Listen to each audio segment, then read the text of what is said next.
Yes. So hi guys, how are you all? I hope आप सभी अच्छे होंगे।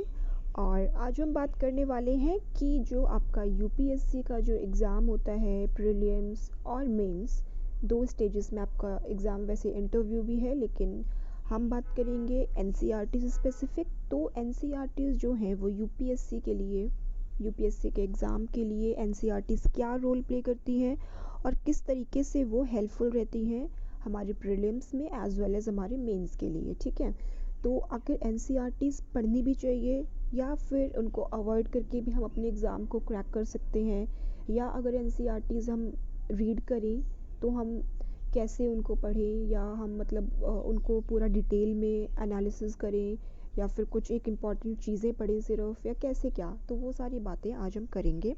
तो उससे पहले आप अगर चैनल पे नए हैं तो kindly subscribe my channel and okay, so let's continue with the video. तो देखिए, अगर हम बात करें एनसीईआरटीज़ की, तो एनसीईआरटीज़ कई टॉपर सजेस्ट करते हैं कि yes, we should read NCERTs for our good preparation. ठीक है, और अगर एनसीईआरटीज़ के बिना भी कई ऐसे बच्चे हैं जो कि टॉप कर लेते हैं एग्ज़ाम, लेकिन येस, एनसीईआरटीज़ मेरे अकॉर्डिंग एक इम्पॉर्टेंट रोल प्ले करती हैं, डेफिनेटली करती हैं।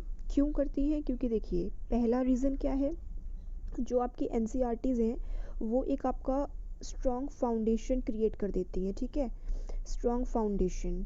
तो अगर आपका एक अच्छा बेस होगा, अगर आपका एक अच्छा फाउंडेशन होगा, तो डेफिनेटली आप जो है एक बहुत ही अच्छे लेवल की आपकी प्रिपरेशन हो जाएगी। क्योंकि अगर बेस ही अच्छा नहीं है तो फिर हम स्टैंडर्ड बुक्स पे हम क्या जाएंगे। फॉर एग्ज़ाम्पल अगर हम पॉलिटी की बात करें, चलिए ठीक है, चलिए पॉलिटी आप रहने दीजिए। ठीक है, हम बात करते हैं, एक सेकेंड, चलिए अगर हम बात करें, मान लीजिए हम हिस्ट्री की बुक की बात करते हैं। ठीक है, तो अगर हिस्ट्री की बुक है तो हिस्ट्री की बुक में देखिए मेनली सजेस्ट करते हैं कि आप स्पेक्ट्रम पढ़ लो। ठीक है, स्पेक्ट्रम पढ़ लीजिए, या सजेस्ट करते हैं कि आप मॉडर्न हिस्ट्री के लिए स्पेक्ट्रम हो गई, एंशियंट के लिए आप नॉर्मल कोई भी एक स्टैंडर्ड बुक ले लो। ठीक है, तो टॉपर्स जनरली ये चीज़ सजेस्ट करते हैं। तो लेकिन चलिए, उन बच्चों के लिए तो ठीक है भाई, जिनका जो एक बेस है वो ह्यूमैनिटीज़ आर्ट्स स्ट्रीम से बना हुआ है 11th-12th में, या ग्रेजुएशन लेवल में उन्होंने बीए वगैरह, तो उनके लिए तो चलो ठीक है, वो डायरेक्टली स्पेक्ट्रम कर सकते हैं, स्टैंडर्ड बुक्स कर सकते हैं। ठीक है, नो इश्यूज़ विद दैट। लेकिन अब अगर हम बात करें, फॉर एग्ज़ाम्पल, अब उन बच्चों का क्या जो भाई साइंस स्ट्रीम से आते हैं, ठीक है, मेडिकल हैं, नॉन मेडिकल हैं, या फिर कॉमर्स बैकग्राउंड से हैं, तो उन बच्चों का हम क्या करें? ठीक है, तो अब भाई उनको तो वो तो नहीं डायरेक्टली स्पेक्ट्रम पे आएंगे, और अगर वो आ भी गए तो फिर क्या करेंगे? अगर वो स्पेक्ट्रम पे आ भी जाते हैं तो उनको कुछ भी समझ में नहीं आएगा इनिशियली। ठीक है, उनको काफ़ी ज़्यादा हार्ड वर्क करना पड़ेगा स्पेक्ट्रम को या किसी भी स्टैंडर्ड बुक को पढ़ने के लिए। तो उनके लिए तो एनसीईआरटीज़ मस्ट है, मैं ये कहूँगी। ठीक है, उनके लिए तो एनसीईआरटीज़ मस्ट हैं। जो लोग अदर बैकग्राउंड से हैं, जैसे साइंस बैकग्राउंड से जो बच्चे आ रहे हैं, ठीक है, या जो बच्चे आपके कॉमर्स बैकग्राउंड के हैं, वो लोग तो प्लीज़ आप लोग एनसीईआरटीज़ को पढ़िए ही पढ़िए, मस्ट है उनके लिए तो। ठीक है, ये हमारी थी एक बात। चलिए, अब हम बात करेंगे कि एनसीईआरटीज़ अगर जो नॉर्मल बच्चे हैं, जैसे अगर जो ह्यूमैनिटीज़ बैकग्राउंड से भी हैं, या आर्ट्स, या जिन्होंने अपने ग्रेजुएशन में भी लाइक ये सब्जेक्ट्स लिए हुए हैं, तो क्या वो भी एनसीईआरटीज़ पढ़ें? तो देखिए, अगर आपने ग्रेजुएशन में कुछ बीए वगैरह आपने करा हुआ है इन सब्जेक्ट से, या जैसे भी है, तो भी आप एनसीईआरटीज़ को पढ़िए।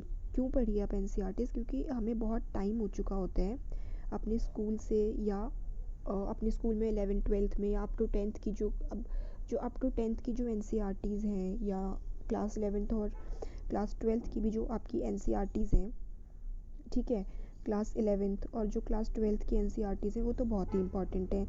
लेकिन अगर मैं बात करूँ 6th से लेकर 10th तक की एनसीईआरटीज़, वो भी उतनी ही इक्वल इम्पॉर्टेंट हैं, बट वो किसके लिए हैं? जिसका बेस बिल्कुल भी स्ट्रॉन्ग नहीं है। ठीक है, जिनका बेस बिल्कुल भी स्ट्रॉन्ग नहीं है वो तो प्लीज़ आप ये भी पढ़िए, और जिनको हल्का फुल्का पता है, जिनका बैकग्राउंड ऑलरेडी आपका है इसमें, तो वो बच्चे प्लीज़ आप 11th और 12th की तो आप फिर भी पढ़िए, अगर आपके पास सफिशिएंट टाइम है, 6 महीने से 1 साल एक्स्ट्रा, तो आप एनसीईआरटी से ही शुरुआत कीजिए अपनी। डायरेक्टली आप स्टैंडर्ड बुक्स पे मत जाइए, ठीक है, क्योंकि बार बार पढ़ना पड़ेगा, कुछ समझ में नहीं आएगा, कोई फ़ायदा नहीं होने वाला इस चीज़ से, ठीक है। तो ये हमारी थी एक बात। अब देखिए, अब अगर हम बात करते हैं फॉर एग्ज़ाम्पल, अगर हम बात करें कि जो हमारी एनसीईआरटी है क्या वो हमें ऑल एनसीईआरटीज़ मतलब जो भी हैं, जो भी सब्जेक्ट्स यूपीएससी में हैं, क्या वो हमें सारी एनसीईआरटीज़ पढ़नी पड़ेंगी? तो इसका जवाब है जी नहीं, आपको सारी एनसीईआरटीज़ भी पढ़ने की कोई ज़रूरत नहीं है। अब जैसे अगर हम बात करें पॉलिटी है, तो पॉलिटी के लिए मैं सजेस्ट करूँगी, मार्केट में बहुत ही अच्छी किताब आती है जो कि हमारी कौन सी है, लक्ष्मीकांत नाम से, ठीक है। लक्ष्मीकांत नाम से हमारी ये किताब है। बुक्स लिस्ट की हम बाद में बात करेंगे, बुक लिस्ट मैं अलग से आपको बताऊंगी। तो लक्ष्मीकांत है, उसमें आपका सारा ऑलमोस्ट अप टू डेट होता है, प्लस आपका सब कुछ उसमें कवर रहता है। तो लक्ष्मीकांत के अलावा आपको एनसीईआरटीज़ पे जाने की ज़रूरत नहीं है। ये बुक आपकी पॉलिटी के लिए बेस्ट है। पॉलिटी एक मेजर रोल प्ले करती है यूपीएससी के लिए, प्रीलिम्स में भी, मेंस में भी, ठीक है। तो आई थिंक लक्ष्मीकांत अगर आप पढ़ रहे हैं तो फिर आप एनसीईआरटी के लिए आप नहीं पढ़ेंगे, ठीक है, क्योंकि इसमें बेसिक से ही स्टार्ट करा हुआ है इस बुक में और बहुत ही अच्छे से आपको पढ़ाया हुआ है। तो अब हम क्या करें कि हमें कौन सी एनसीईआरटीज़ पढ़नी चाहिए? अगर पॉलिटी की ना पढ़ें या और सब्जेक्ट्स की भी ना पढ़ें तो फिर हम कौन सी एनसीईआरटीज़ पढ़ें और हम कौन सी ना पढ़ें? तो देखिए, पॉलिटी की बात हुई। अब अगर हम बात करें एनसीईआरटीज़ कौन से सब्जेक्ट्स की इम्पॉर्टेंट है, तो देखिए, ज्योग्राफी एक ऐसा सब्जेक्ट है जिसकी स्टैंडर्ड बुक कोई भी आई थिंक अगर बनी हुई होगी तो वो एनसीईआरटीज़ आई थिंक उसमें बहुत ही ऐसी लैंग्वेज लिखी होती है। आप कोई भी एक स्टैंडर्ड बुक ले लीजिए ज्योग्राफी के लिए, तो मुझे लगता है कि क्योंकि मेरा ये पर्सनल एक्सपीरियंस भी है कि ज्योग्राफी की अगर हम बात करेंगे तो एनसीईआरटीज़ आप अगर एक बार पढ़ लेंगे ना, या 2 बार 3 बार एनसीईआरटीज़ एक बार आप रीड कर लेंगे ना ज्योग्राफी के लिए, तो आपका एक अच्छा बेस बन जाएगा। जो छोटे छोटे टर्म्स होते हैं ज्योग्राफी में, बहुत से ऐसे टर्म्स हैं जो कि स्टैंडर्ड बुक्स में लिखे होते हैं और हमें समझ में वो नहीं आते हैं।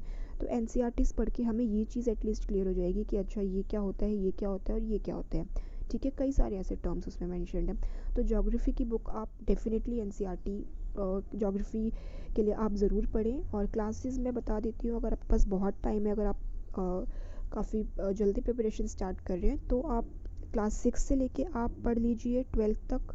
और अगर आपके पास इतना टाइम नहीं है, अगर आपके पास 1 साल 1.5 साल ही है, तो भी आप ज्योग्राफी की एनसीईआरटी आप मत छोड़िए ज्योग्राफी के लिए। तब भी आप क्लास 11th और क्लास 12th की तो ज़रूर आप पढ़ लीजिए, ठीक है। क्योंकि इसमें क्या है कि इसमें जो आपकी फ़िज़िकल और जो ह्यूमन ज्योग्राफी है वो बहुत ही इंपॉर्टेंट रोल प्ले करती है। डायरेक्टली क्वेश्चंस कई बार आपके मेंस में देखने को मिल जाते हैं, ठीक है। तो ये तो आप डेफिनेटली पढ़िए ज्योग्राफी के लिए। अब अगर हम बात करें कि इसके अलावा ज्योग्राफी के अलावा और कौन से ऐसे सब्जेक्ट्स हैं जिनकी हमें पढ़नी चाहिए, तो देखिए, ज्योग्राफी के अलावा अगर मैं बात करूँ हिस्ट्री के लिए स्टैंडर्ड बुक्स हैं, बहुत अच्छी अच्छी बुक्स हैं मार्केट में। लेकिन हिस्ट्री एक ऐसा सब्जेक्ट है जो नॉन बैकग्राउंड बच्चे हैं इस एग्ज़ामिनेशन से अलग, या जो बैकग्राउंड वाले बच्चे भी हैं, आर्ट्स वाले बच्चे जो हम कहें या बीए वगैरह करी हुई, तो देखिए, हिस्ट्री के लिए स्टैंडर्ड बुक में जो लैंग्वेज होती है वो बहुत ही कॉम्प्लेक्स वे में लिखी होती है। तो जहाँ तक बात करूँ, जो एनसीईआरटीज़ है वो आपकी प्रिपरेशन को बहुत इजी बना देती हैं, आपके फाउंडेशन को स्ट्रॉन्ग करके। तो हिस्ट्री के लिए आप एनसीईआरटीज़ पढ़िए, मेरा सजेशन है, पर्सनल एक्सपीरियंस रहा है मुझे, क्योंकि तो हिस्ट्री के लिए आप एनसीईआरटी जा सकते हैं। ज़्यादा नहीं तो आप प्लीज़ हिस्ट्री के लिए कम से कम आप 6th क्लास से आप स्टार्ट कर सकते हैं हिस्ट्री की एनसीईआरटीज़ को पढ़ना। 6th क्लास हो गई, 7th, ठीक है, ऐसे आप 8th की ले लीजिए, 9th ले लीजिए, 10th ले लीजिए, तो ये पढ़िए आप। उसके बाद फिर 11th और 12th के लिए आप कुछ एक स्पेसिफिक सेलेक्टिव हैं, जैसे सारी नहीं, जैसे मॉडर्न मॉडर्न हिस्ट्री आप रहने दीजिए 11th 12th, आप 11th और 12th की आप सिर्फ एंशियंट पढ़ लीजिए, ठीक है। एंशियंट वो हम बुक लिस्ट एक अलग से मैं आपको बहुत अच्छे से वीडियो बनाऊंगी, उसमें मैं आपको सब बताऊंगी, बट अभी हम मोटी मोटी बात करेंगे कि एनसीईआरटीज़ अगर इंपॉर्टेंट है तो क्यों है, क्या सारी एनसीईआरटीज़ इंपॉर्टेंट हैं या जो भी है, ठीक है। तो एक बात हो गई हिस्ट्री की। अब अगर हम बात करें तो देखिए, एक इकोनॉमिक्स ऐसा सब्जेक्ट है जिसकी यस स्टैंडर्ड बुक बहुत ही फेमस है, रमेश सिंह हो गई या और भी हैं एक दो। तो इकोनॉमिक्स के लिए इम्पॉर्टेंट स्टैंडर्ड बुक्स भी हैं, लेकिन अगर आप एनसीईआरटीज़ पहले कवर कर लेंगे तो आपके लिए वो स्टैंडर्ड बुक्स पढ़ना बहुत ही ईजी हो जाएगा।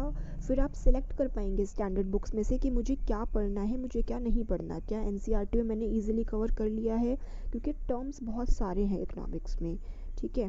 टर्म्स बहुत सारे हैं, वो आपको स्टैंडर्ड बुक्स में डायरेक्टली जाओगे तो आपको समझ में नहीं आएंगे। तो इसलिए आप एनसीईआरटीज़ को पढ़ेंगे तो आपको बहुत ही ईजी हो जाएगी आपकी इकोनॉमिक्स की प्रिपरेशन।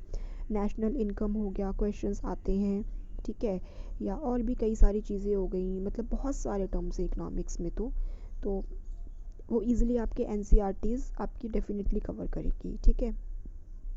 चलिए अब हम बात करेंगे, इकोनॉमिक्स हो गई, हिस्ट्री हो गई और ज्योग्राफी हो गई। तो इसके अलावा और ऐसे कौन से सब्जेक्ट्स हैं जो कि हम एनसीईआरटी से ईजिली कवर कर सकते हैं। देखिए जैसे पॉलिटी का मैंने आपको बताया स्टैंडर्ड बुक से हो जाएगा, ठीक है। अब अगर हम बात करें इन्वायरमेंट की, तो इन्वायरमेंट के लिए एज सच एनसीईआरटी कोई आप स्पेसिफिक तो है नहीं कि आप इन्वायरमेंट के लिए एनसीईआरटी कोई भी एक पढ़ लेंगे, ऐसा कुछ। इसके लिए तो बुक्स भी आती हैं, लेकिन इन्वायरमेंट के लिए आप अपना करंट पे फोकस करो, और करंट के साथ साथ आप न्यूज़पेपर में कई बार ऐसी चीज़ें आती है, बिकॉज इन्वायरमेंट अब थोड़ा सा ना करंट रिलेटेड पूछा जा रहा है क्वेश्चंस उसमें से, ठीक है। IUCN स्टेटस हो गए या और भी कई सारी चीज़ें हो गई, तो इन्वायरमेंट आई थिंक वो एनसीईआरटीज़, इसमें कोई एनसीईआरटी वगैरह ऐसा कुछ तो है नहीं कि आप अलग से कुछ पढ़ेंगे या कुछ भी है, तो ऐसा कुछ भी नहीं है। इन्वायरमेंट के लिए आप इस चीज़ पे रहिए, ठीक है। चलिए, तो ये बात थी कि आप किस तरीके से अपनी एनसीईआरटीज़ को सेलेक्टिवली पढ़ के और अपनी जो प्रिपरेशन है वो आप इजीली बना सकते हैं। तो एनसीईआरटी जैसे आपने देखा हर सब्जेक्ट के लिए इम्पॉर्टेंट नहीं है। एनसीईआरटी आपकी ज्योग्राफी के लिए इम्पॉर्टेंट है,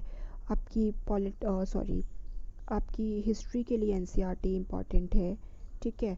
इकोनॉमिक्स के लिए क्लास 11th और 12th की एनसीईआरटी इम्पॉर्टेंट है।